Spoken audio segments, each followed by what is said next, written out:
भागवत जी के चतुर्थ स्कंद का 28वां अध्याय।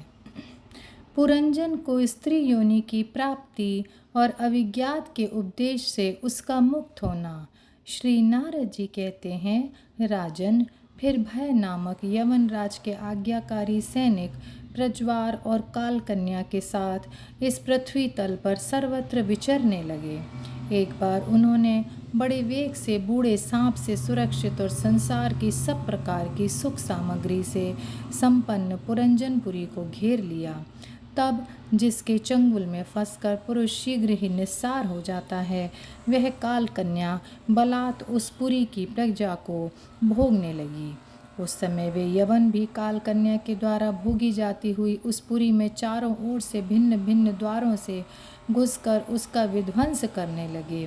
पुरी के इस प्रकार पीड़ित किए जाने पर उसके स्वामित्व का अभिमान रखने वाले तथा ममताग्रस्त बहुकुटुंबी राजा पुरंजन को भी नाना प्रकार के क्लेश सताने लगे।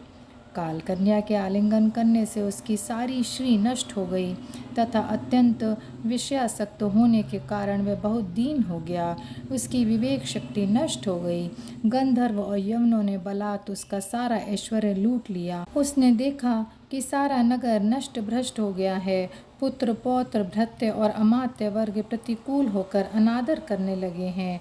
स्त्री स्नेह शून्य हो गई है। मेरी देह को काल कन्या ने वश में कर रखा है और पांचाल देश शत्रुओं के हाथ में पड़कर भ्रष्ट हो गया है। यह सब देखकर राजा पुरंजन अपार चिंता में डूब गया और उसे उस विपत्ति से छुटकारा पाने का कोई उपाय न दिखाई दिया। काल कन्या ने जिन्हें निस्सार कर दिया था, उन्हीं भोगों की लालसा से वह दीन था।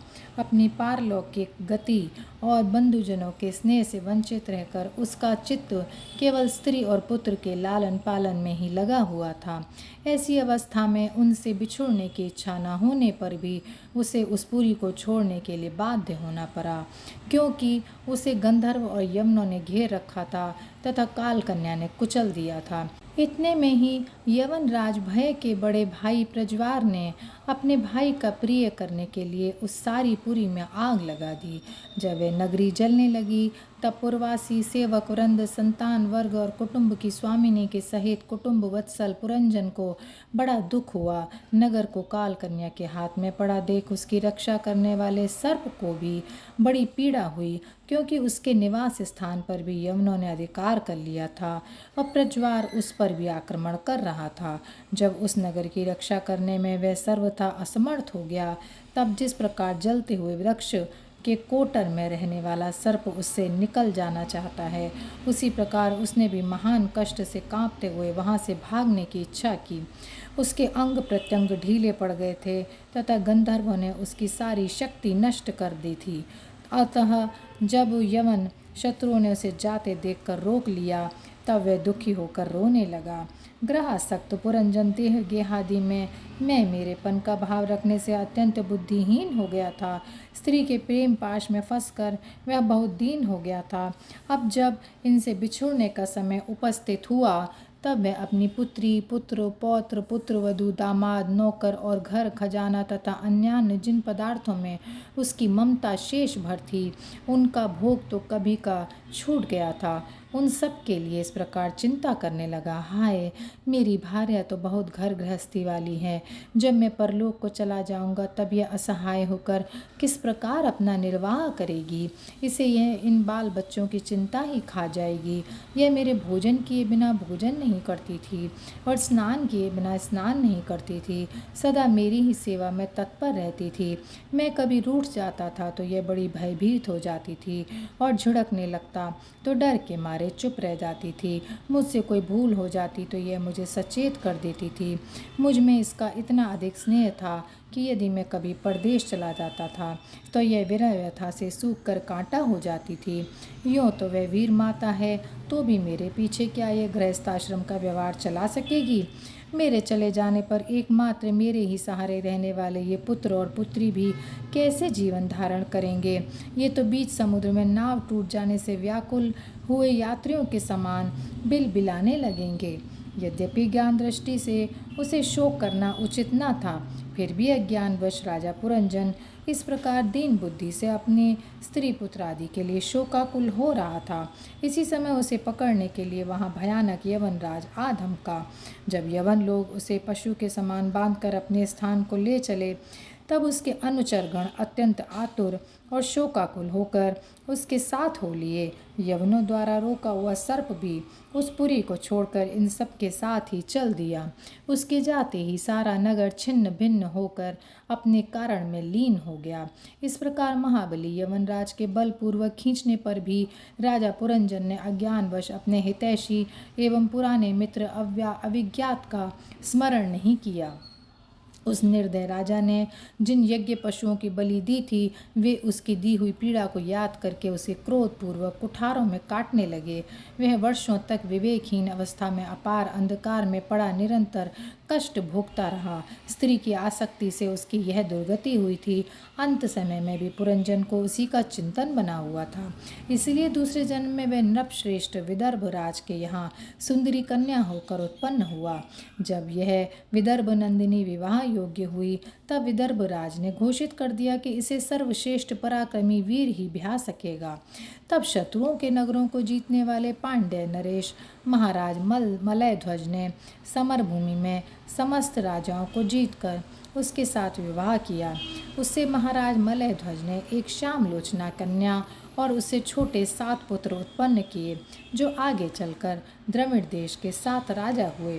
राजन, फिर उनमें से प्रत्येक पुत्र के बहुत बहुत पुत्र उत्पन्न हुए, जिनके वंशधर इस पृथ्वी को मनवंतर के अंत तक तथा उसके बाद भी भोगेंगे।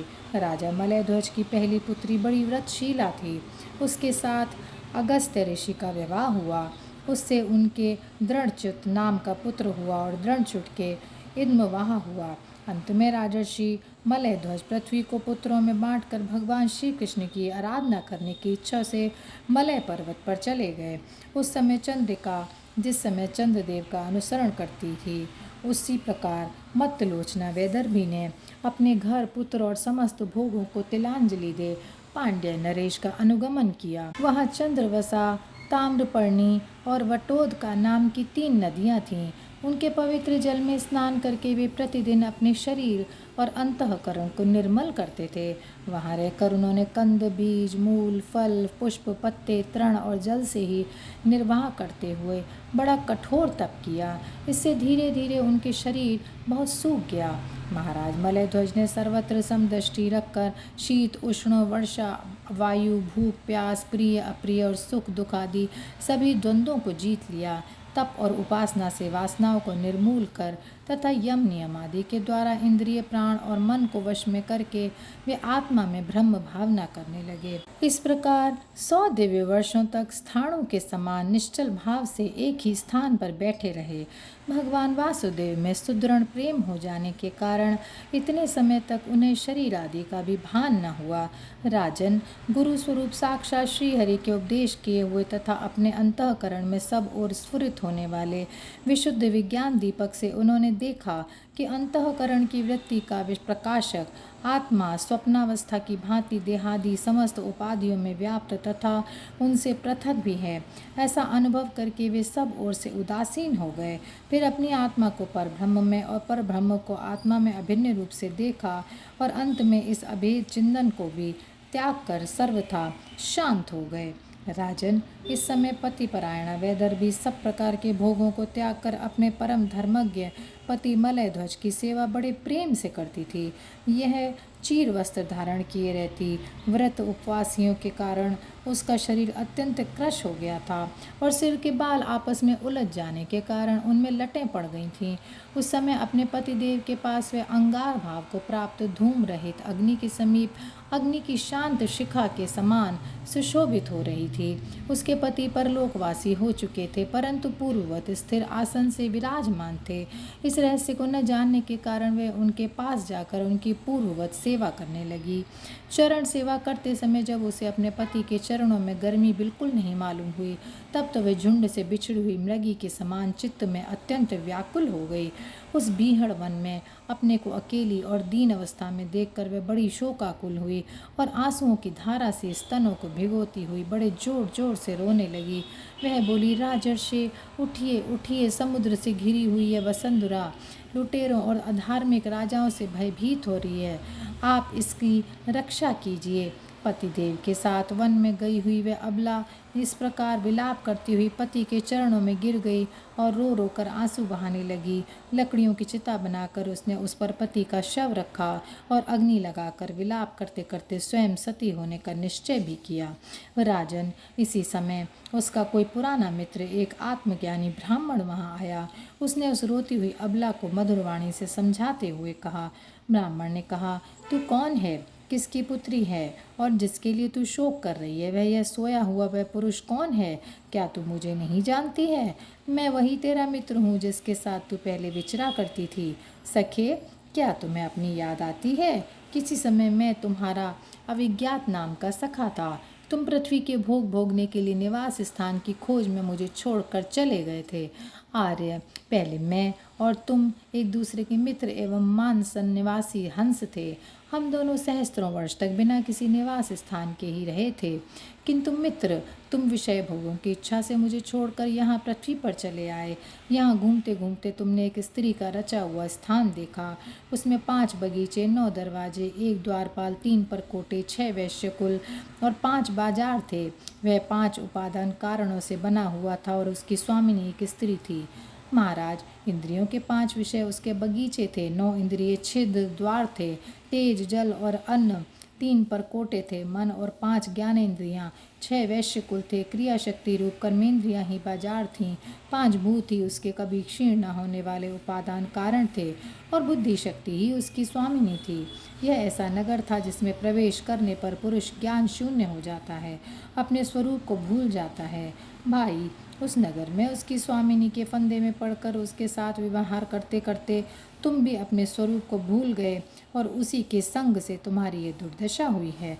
देखो, तुम न तो विदर्भराज की पुत्री ही हो और न यह वीर मलय ध्वज तुम्हारा पति ही, जिसने तुम्हें 9 द्वारों के नगर में बंद किया था। उस पुरंजनी के पति भी तुम नहीं हो। तुम पहले जन्म में अपने को पुरुष समझते थे और अब सती स्त्री मानते हो। यह सब मेरी ही फैलाई हुई माया है। वास्तव में तुम न पुरुष हो न स्त्री, हम दोनों ही तो हंस हैं। हमारा जो वास्तविक स्वरूप है उसका अनुभव करो। मित्र, जो मैं ईश्वर हूँ वही तुम जीव हो। तुम मुझसे भिन्न नहीं हो और तुम विचार पूर्वक देखो, मैं भी वही हूँ जो तुम हो।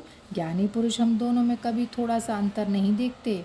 जैसे एक पुरुष अपने शरीर की परछाई को शीशे में और किसी व्यक्ति के नेत्र में भिन्न भिन्न रूप से देखता है, वैसे ही एक ही आत्मा विद्या और अविद्या की उपाधि के भेद से अपने को ईश्वर और जीव के रूप में 2 प्रकार से देख रहा है। इस प्रकार जब हंस ईश्वर ने उसे सावधान किया, तब वह मानसरोवर का हंस जीव अपने स्वरूप में स्थित हुआ और उसे अपने मित्र के विछोह से भूला हुआ आत्मज्ञान फिर प्राप्त हो गया। प्राचीन बरही, मैंने तुम्हें परोक्ष रूप से यह आत्मज्ञान का दिग्दर्शन कराया है, क्योंकि जगतकर्ता जगदीश्वर को परोक्ष वर्णन ही अधिक प्रिय है। और यहीं पर यह अध्याय समाप्त होता है। जय श्री कृष्णा, जय श्री कृष्णा, जय श्री कृष्णा।